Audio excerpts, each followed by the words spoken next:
All right, here we are at We Play Games. This is Walker. I'm going to record another Komei Kick the Tire here today because I really think that the meta has changed a lot with the 1.0 or 1.5 patch.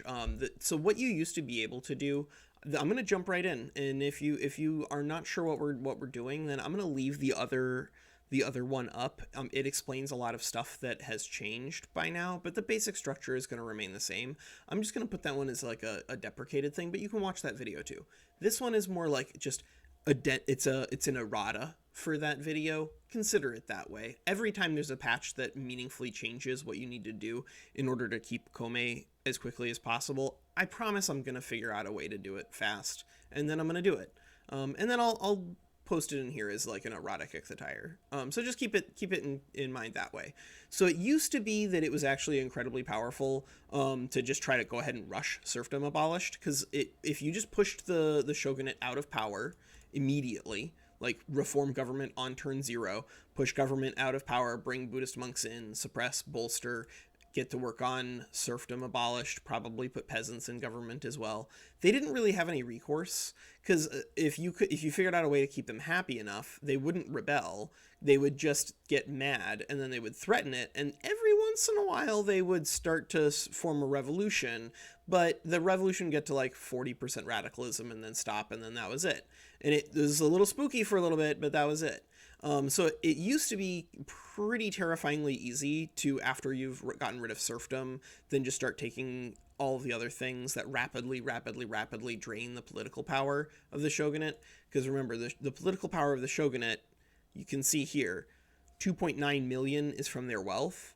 And then we're seeing plus 33 average wealth power, political active pop. But a lot of their political power is not coming from their pops. It's coming from the laws. Because it is still the same in 1.0 and 1.3. 1.0.3 or 1.0.4, it doesn't matter.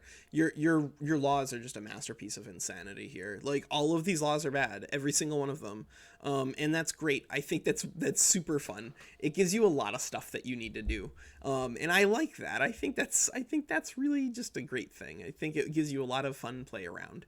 But now the meta's changed. It's different, because now if you do serfdom abolished, then even if they can't come up with the anger and radicalism to try to start a revolution against you, they'll still add stall chance to it, which, if you know how laws work, means that going serfdom abolished, you can technically get really lucky. That is true. But if you don't get really lucky on the first roll, then realistically you probably are not going to get it, like, ever, because you're just going to get stalled into oblivion. Because if you don't hit the first roll, then the second roll is going to probably be at a minus 10%. And it's probably going to be a 10% roll to begin with. So, like, they basically took it so that serfdom, you can still do what you did in 1.0.3, but you'll have to reroll hundreds of times to get a save file where you do that. And if that sounds like fun to you, then I guess go for it. But I don't think that's fun. I don't think that's reliable. On that note, I also don't think in 1.0.4, 1.0.5, really even 1.0.3 really either, that colonization is even advisable. I know that's going to make some people crazy, because I hate seeing Russia here too, but you have to accept, like, the behaviors of the AI and then hope that Paradox changes them, or play with a different one, like Enbuild has an AI. But they're going to take these islands way too often, and then you end up doing a bunch of research that gets you nowhere, because it takes you into a thing that just makes your shogun happy and costs you 300 bureaucracy.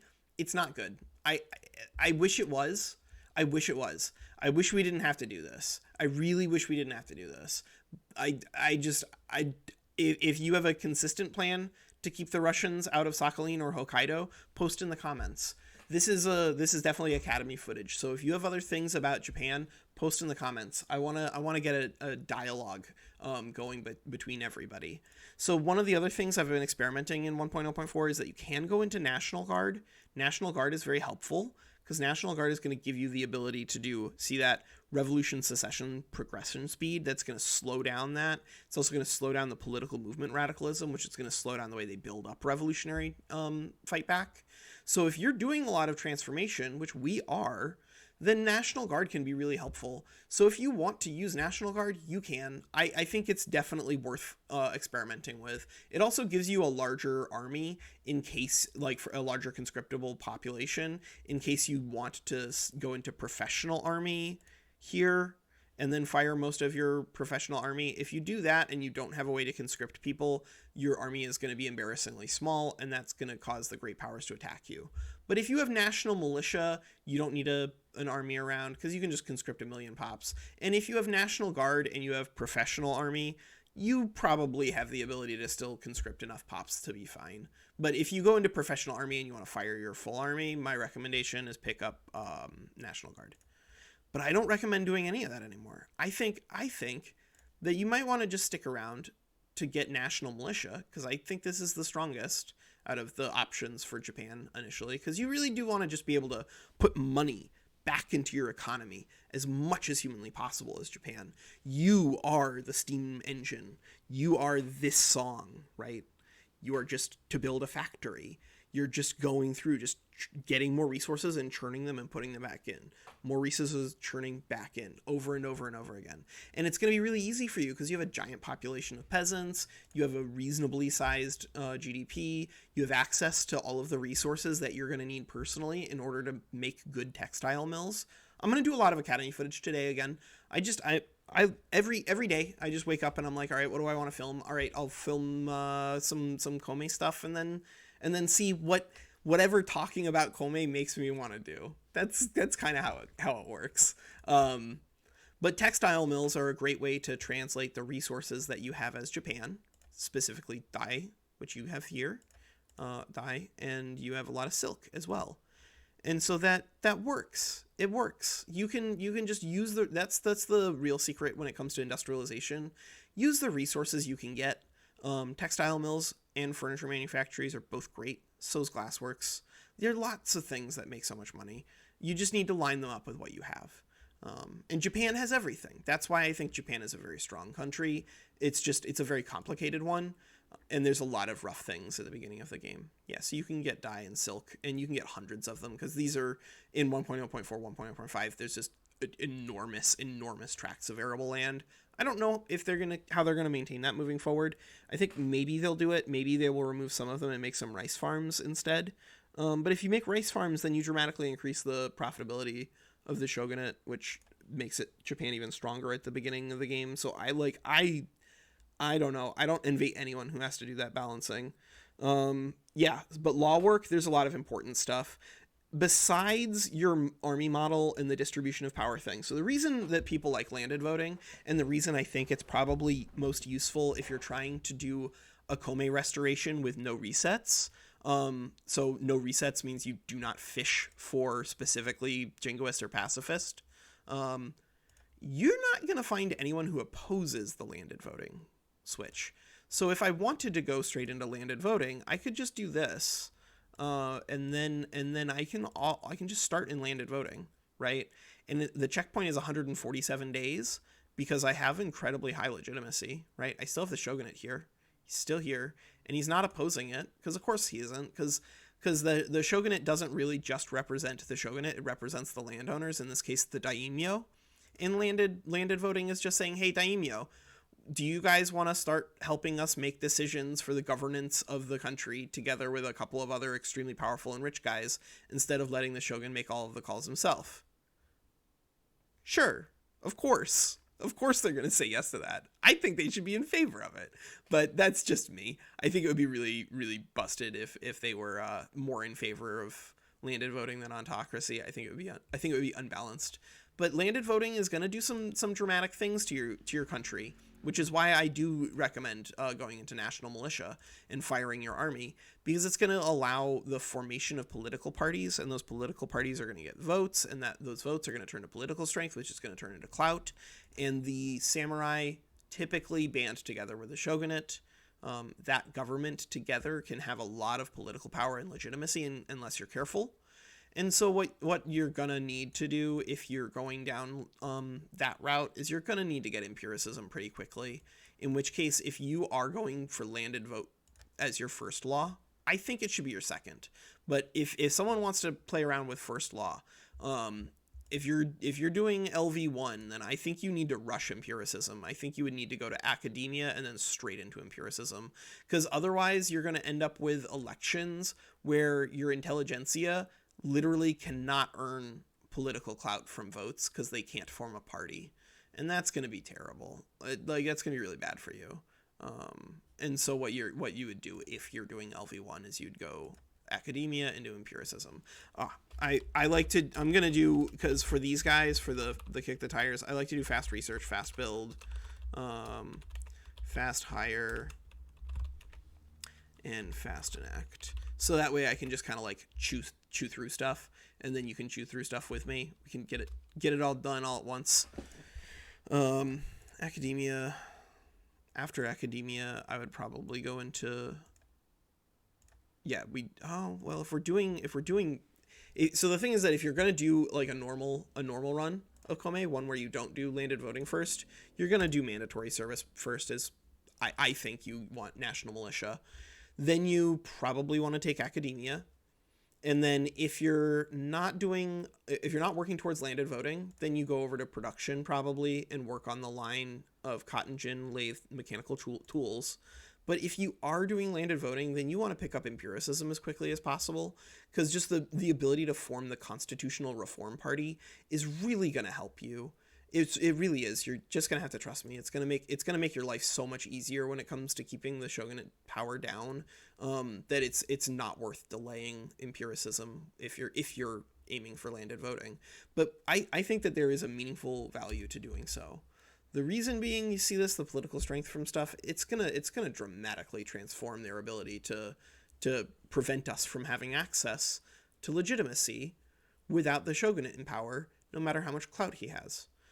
In this case, I'm just gonna go ahead and re-roll that guy until he's gonna get happy from some of the changes that we make, because we kind of do need the happiness. That's why I recommend that people re-roll. It's not about necessarily will the shogunate support the thing or not, because it is helpful for them to support the thing, absolutely, but it sometimes can be more helpful for them. A reformer. Citizenship could be helpful. Yeah, we could do citizenship. That would be really strange, though. You're not going to get a reformer most of the time here. It would be really interesting. It would absolutely be very interesting, because we could get down to cultural exclusion. If you rolled into a reformer here, you could do cultural exclusion instead of national supremacy, and literally all that costs you is 150 authority. It costs you some taxation, so that's important. It costs you some taxation.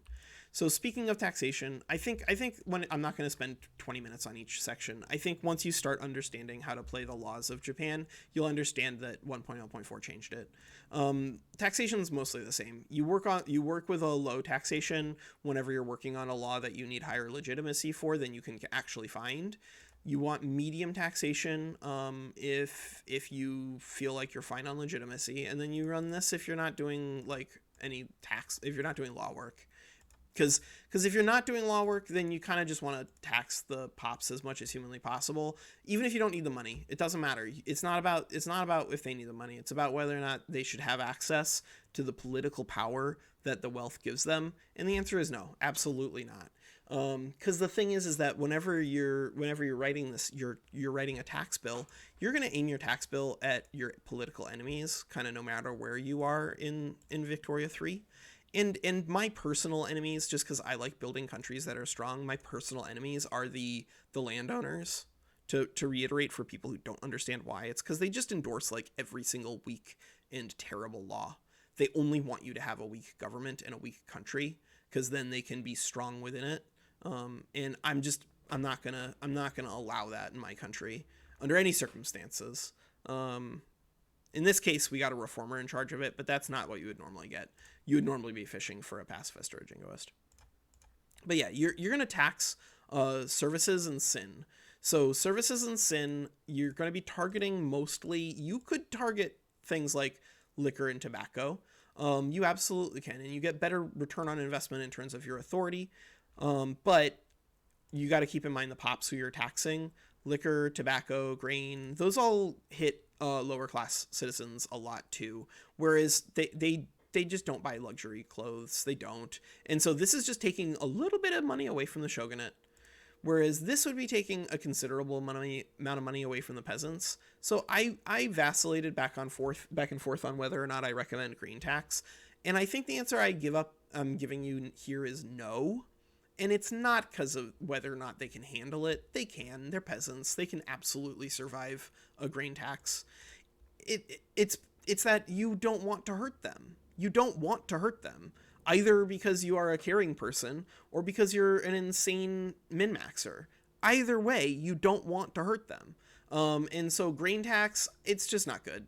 Like, the only time that grain tax is good is if you're like in desperate need to get money, or if you're just like, you've built an economic powerhouse chew engine and you just don't care anymore, and you have ways to get lots of extra money out of grain. But like, if you have an industrial powerhouse, your grain's going to be pretty expensive anyway, because it's just not going to be worth it for you to build grain. You're going to be building industry instead and making an enormous amount of money.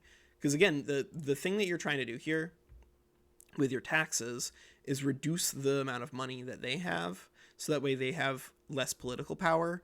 But the sort of thing that you're trying to aim like long term to help the growth of your country, it's not to maximize this. It's not to like minimize it either, but it's to maximize this to help you grow everything else in a really meaningful way.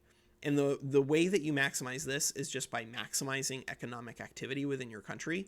It may be currently overstated depending on the way some things are breaking down, but there are lots of ways to maximize the growth of your GDP, and the easiest way to maximize the growth of your GDP is to just have people like working in incredibly productive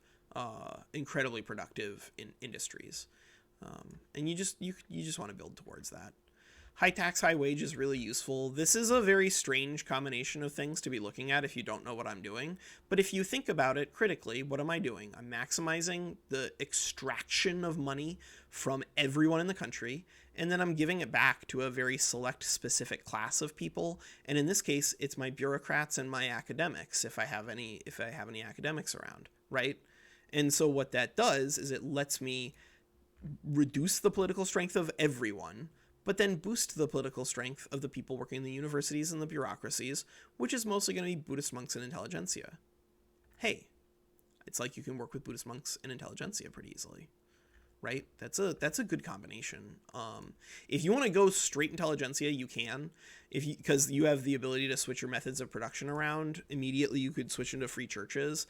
I don't know if I would recommend doing that though, simply because of the power of your dude here in Buddhist monks. For those of you, 125 popularity is going to let this guy just vacuum up pops from everywhere.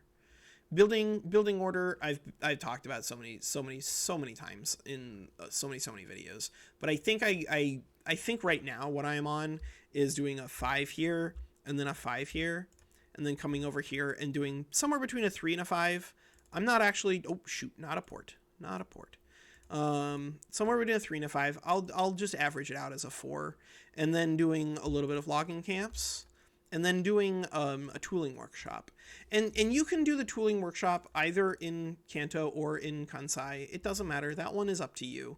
But I think you ignore the fact that you usually need the wood from Tohoku right away, and rather than building just an enormous number of wood construction sectors, you start building up your iron mines instead, because then you can just not have to adjust Tohoku that much, which reduces the amount of time where you're just building in random locations all over the board. And then after you've built up your iron mines, so when you build your tooling workshop, you can immediately switch into sawmills, and that'll increase the demand for tooling workshops. And then as soon as the iron mine is done, you can immediately switch into pig iron, which will increase the demand for iron mines to get iron out. And so now you've got that nice little loop going, that nice little industrial loop. That's going to be really helpful for you. You're probably going to discover that especially if you're doing a landed voting rush where you're trying to do your country thing over there, you're probably going to want to do a level 2 university in Kansai. A level 2 university is just really helpful. It's just really helpful. Your textile mills also you can start working on after you've gotten a lot of your resources in line, but I wouldn't delay too long going down to Kyushu, because Kyushu has coal, and you want to start getting your coal going. Why do you want to get your coal going before atmospheric engine? Well, you want to get your coal going before atmospheric engine because you're taxing services. And if you're taxing something, then you want to make more of it. It does reduce the cost on the thing, but that's okay. You don't really care about that. You just want to put more of the goods that you are taxing into your economy. Mostly. I'm looking at UT. You'll discover as you play Japan that you're going to start running out of infrastructure before you can start building railways, kind of no matter what you're doing. In which case, I think you want to do what I've called tea time. So you'll note that like the productivity is going to be very low on these tea plantations, and it's because you're taxing people so much that they kind of stop buying tea. It's gonna depreciate their demand because they're gonna have less wealth, and wealth is one of the things that's gonna help determine the basket of goods that the pops are trying to buy. And so by removing their ability to just like have a flexible spending budget, they're not buying as many luxuries, which means they're not buying as much tea. And then you can just like remove some of them from the places where you're working. You can just rip the tea up. Because by tearing it out of the ground, you are going to increase the amount of infrastructure that you have available. I wouldn't do it like remove all of the tea from the shogunate. I would only do it in places where you're quite certain that you're going to run out of infrastructure and you don't really need the plantation anymore because you have enough economy going. Don't do it on turn 0, right? Get some money out of them first. But eventually you're going to feel like, all right, I'm strong enough. I don't need these tea plantations anymore. You'll remove them. Then some of the aristocrats won't be around to do the shogunate stuff. And I mean, you'll see how all this stuff is interconnected. Like if we are in appointed bureaucrats, for instance, which is why Qing is so ridiculous. If you're an appointed, that's not like ahistorical either. It's not a dig against them being in a different method of production. It's just an observation. It's really bananas.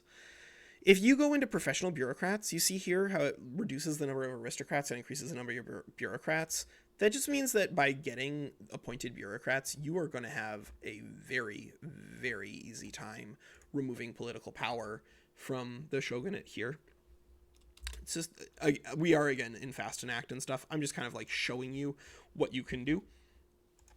And you see the Constitutional Reform Party, if we hadn't taken the effort to create a Constitutional Reform Party, we wouldn't have even been able to do it. In this case, we don't actually want the shogunate and the intelligentsia to work together. They're only doing that because we rolled into a goofball leader for the shogunate. We got a reformer character. Most of the time you won't have that, and they won't try to work together. So don't worry too much about that one. I'm just kind of like trying to show you generally that the meta, I believe, for Komei has changed because of this patch. So if these sorts of updates are useful to you, I'm going to keep doing them because I really do think that the core of Komei is mostly going to remain the same as we make progress, but that as Paradox makes progress and changes things around in the game, we're gonna have to change our strategies too.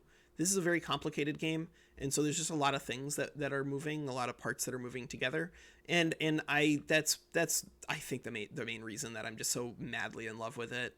It is a spider web of economic insanity. So that's Walker. This is We Play Games, and that's our Komei update.